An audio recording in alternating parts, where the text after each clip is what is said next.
Smartphone users spend usually 2 to 4 hours a day hunched over texting. It ends up being over 1,000 hours per year in that position. So that's going to also cause tech neck. Unfortunately, that's kind of the society we're in now is everybody's so glued to their phones that it's really causing a lot of problems. It's a common thing that I see, but it can be prevented. People have ringing in the ears, sinus issues, and they get headaches. These are also caused by poor posture and tech neck because they're constantly pulling forward. If there's underlying imbalances, all the corrections as far as posture and ergonomics are only going to do so much, but it's not going to actually fix the cause of the problem. So the idea is to figure out where it's coming from. Hey, fitness and health fans, it's game on with another episode of the Sporting Good Posture podcast. Get Coach Margella's advice from the sidelines as he helps you crush your game, no matter what health or fitness game you play. Hey, I'm Coach Margella. I'm Sporting Good Posture. What are you sporting? Hey, Coach Margella, what's your advice today? Welcome back to another episode of Sporting Good Posture. This is Coach Margella here, and today I want to talk to you about a really important subject that I know affects you because it pretty much affects everybody, and that's something called tech neck syndrome.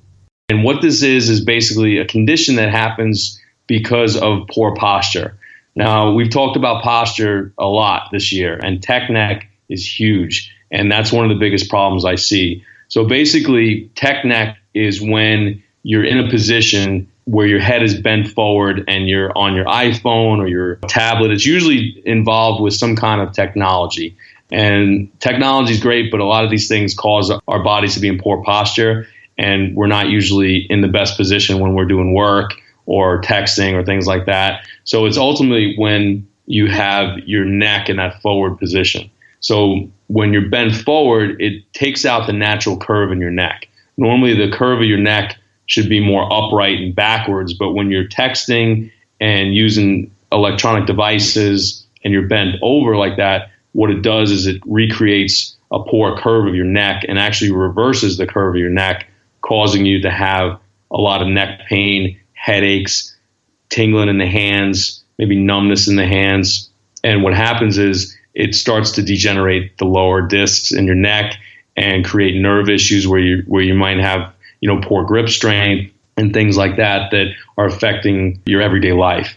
And smartphone users in general spend usually 2 to 4 hours a day hunched over, reading emails, doing work, texting, and it ends up being over 1,000 hours per year that you're in that position. So it's not like it's once in a while. We kind of think that it's only a little bit here and there, but if you add it all up for the year, you're hunched over for over 1,000 hours a year.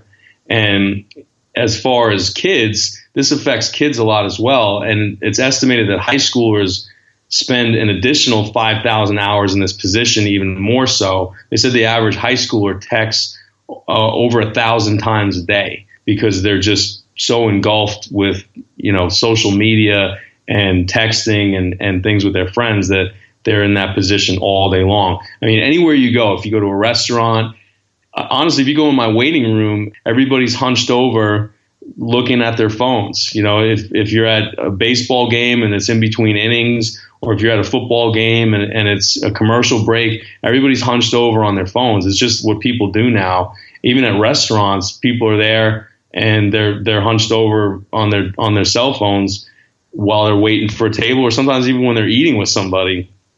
And unfortunately, that's kind of the society we're in now, is just everybody's so glued to their phones that it's really causing a lot of problems.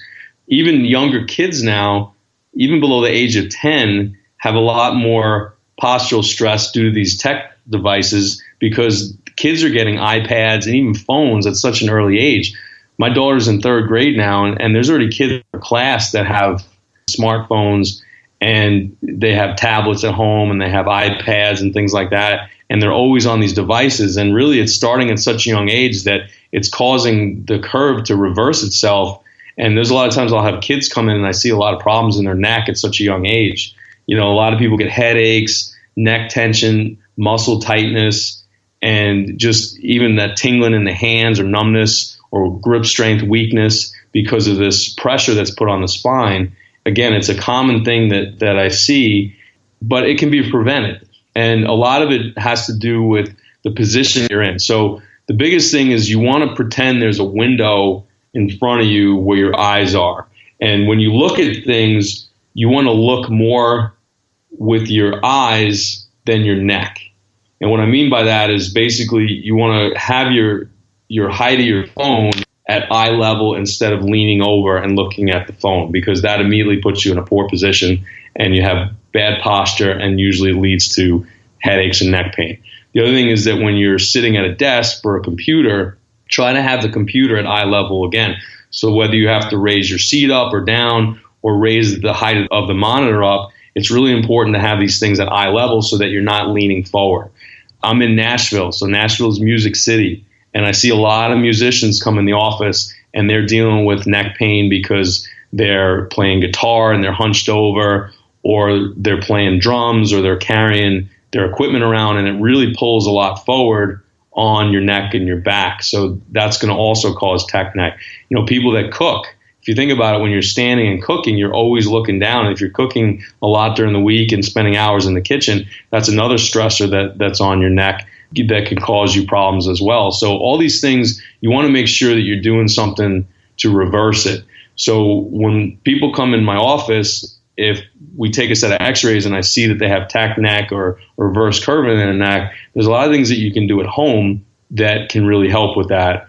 One of the things is basically laying on your back. You can put a towel behind your neck, lay off the edge of your bed, and have your neck hang over the back of the bed there, and it'll help to start pull your curve backwards again in your neck so that there's less pressure on those areas.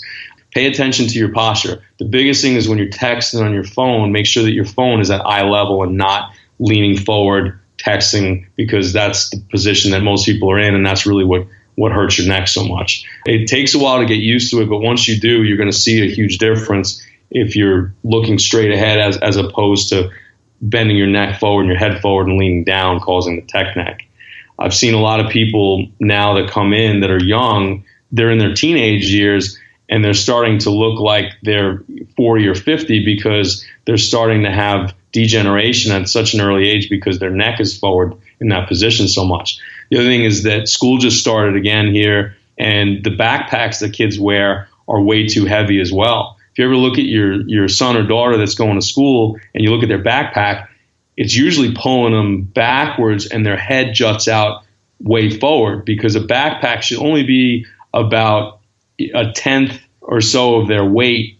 And what happens is the backpack usually gets filled up during the day. They can't stop at their locker to change the books out. And even kids in elementary school I'm seeing are just carrying these huge backpacks where they're weighing 20 or 30 pounds, and the kid themselves only weighs maybe about 60. So you're almost about half the weight of your backpack is, half your body weight. So that's really too much for a kid to hold up. So really look at what's in their backpack and really stress to your kids to stop at their locker, change the books out, not have that pull so much on their neck and back, because it's starting at an early age like that because they're carrying such a heavy backpack.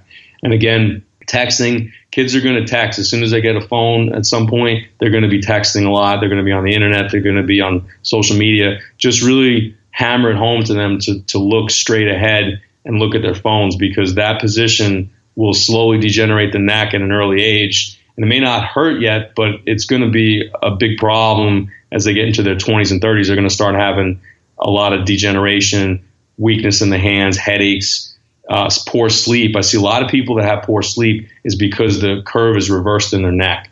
And the nerves in the upper neck are the ones that control the sleep cycle. So again, if it's strained and stressed, you're not going to be able to get good sleep. Also, people that have high blood pressure, a lot of times I see misalignments in the upper neck. The nerves in the neck and the upper neck create the good connectivity to the blood pressure and the breathing so that your body can better function, because that's what controls those areas. And if they're kinked and they're misaligned, they're not going to be able to do what they're supposed to do. People have ringing in the ears, they have sinus issues, they have pain behind the eyes, and again, they get headaches. These are also caused by poor posture and tech neck because they're constantly pulling forward. So basically, what can you do to help fix tech neck? So like I said, the positioning is really important, and work on some of those things. Have a better ergonomic chair at your work. When you're sitting in your car, same thing. Make sure you're not too high in the seat, too low in the seat. have it at a good height where you're not slumping forward in the car seat, again, at your desk at work and texting. These are big things. The other thing I mentioned is really lay off the edge of the bed with a towel behind your neck, and that'll help recreate some of the curve in your neck. But if you're doing these things and you're still having some issues, it's worth getting checked out because there's obviously something underlying in there. And it could be the cause of the degeneration that's happening where you're losing height of the disc, you're getting pinched nerves, you're getting the stress on the spine that's causing these problems as well. And also, like I mentioned with kids, they're back in school now. A lot of them are playing sports. Whether you're in a contact sport or not, there's a lot of strain put on the neck and the back when you're doing these things as far as sports. And it's something that is going to cause pain in the neck or damage in there because a lot of it also involves repetitive motions. And if these things are happening, it could be slowly degenerating the spine at an early age. So it's good to get checked out because those are the kind of things that slowly degenerate the spine and cause problems that usually can be prevented at an early age. I can give you all the advice I want as far as ways to help you with better positioning, as far as texting, using a computer, driving a car, sitting at a desk, sleeping. Those will help, but ultimately it comes back to those underlying imbalances. And if there's underlying imbalances, all the corrections as far as posture and ergonomics are only going to do so much, but it's not going to actually fix the cause of the problem. So the idea is to basically figure out where it's coming from. So when you're looking in the mirror at home, you can see some of these imbalances where your head could be tilted to the side. You could have one shoulder higher than the other. If you look from the side view, you could see if your head kind of juts out and pulls your neck forward. And a lot of people get that rounding of the shoulders. They get that hunched look. And as people get older, it gets worse and worse. Those things start at an early age. And it starts with, like I said, the imbalances that are there, but also the stressors that you're putting on there with backpacks and iPhones and poor posture, sitting at a desk all day. These are all the things that compound the situation. The key is noticing where it's coming from, finding out the cause of the problem, and then figuring out how to correct it. And then once you start correcting it, doing some things at home to help maintain it. Because again, you're not going to stop texting. You're not going to stop doing these things that you have to do in life, but you can do them in better positions, and you can help reverse these curves during your off times where you're not at work or when you're not at school, because those are the times where you can start reversing the curve in your neck. Like I said, we have exercises that we recommend to people at home so that they can start getting the curve back in the neck. But again, it all comes back to fixing the cause of the imbalance, fixing the source of the problem, where it's coming from, and finding out where that is. So you're probably asking yourself, Coach, what do I need to do? Well, let me give you 3 things that you can do to help this problem out. Number 1 is locate the source of the imbalance. Until you know exactly where it's coming from, you don't really know what it is or how to fix it. So that's number 1. Number 2 is once you figure out the source of the imbalance, is correct it and figure out how to keep it in that corrected position.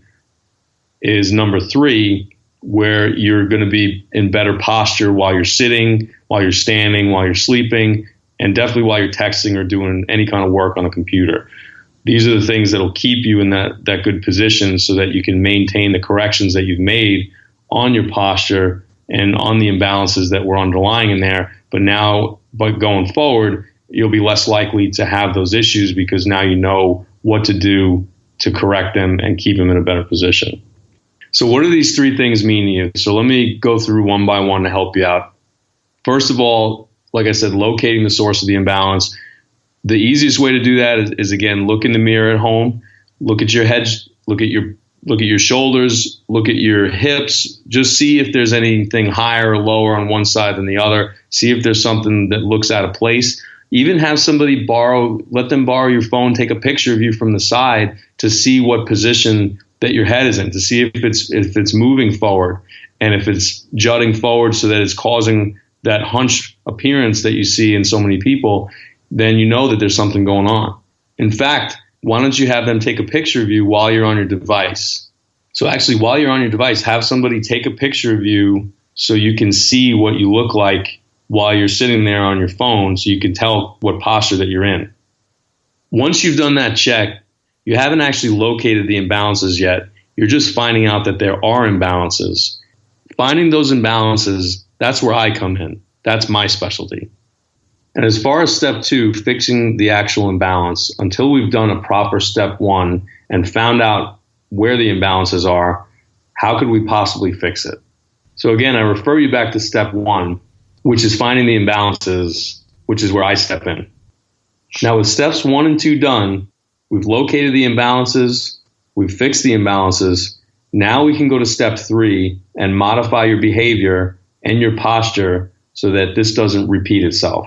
The worst thing to do is to continue in those bad patterns and have this problem start all over again. Now, should you modify these behaviors immediately? Absolutely. You definitely want to start doing that, get in the good habit of doing that. But if you have those underlying imbalances, these modifications of your posture will be of limited use to you because it won't truly fix the problem. So listen, here's what I want you to do. Go to the mirror and look at your posture. Check for tilts in your head. Check for a high shoulder on one side. Check the things that I mentioned before. And also have someone take their phone and take a picture of you from the side while using your device so you can really see what kind of position you're in. If you found anything that seems off about your posture, I want you to reach out to me. DM me on Instagram at Sporting Good Posture. And if you want, you can even upload the photos of your posture that you had someone take of you, and I'll have a look at them. I'm here to help you out in any way I can. Tell me what's going on, and I'll tell you what I think. Remember, the coach's door is always open.